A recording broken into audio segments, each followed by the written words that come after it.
Welcome to the Tech Egg. Don't get scrambled. Enjoy the video. You have your yarn, 5mm hook, scissors, and a stitch marker. Begin now. Chain a foundation long enough to wrap the head once, about 40-50 cm, and join with a slip stitch. Do not twist.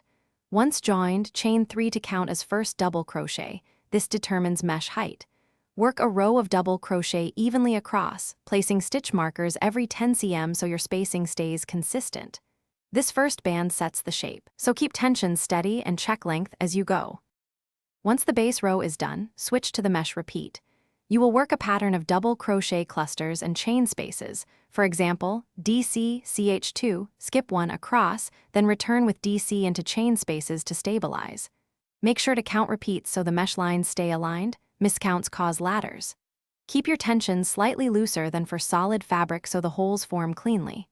If a row feels tight, gently stretch before the next. Even holes give a prettier, more elastic headband. To finish, add a firm border. Work 2 to 3 rows of single crochet around the band to stabilize edges, making sure corners sit flat.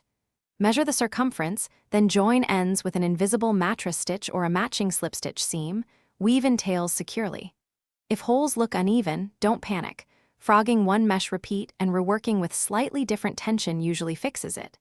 If seams pucker, block the band flat and re-seam. That often smooths the join and improves fit.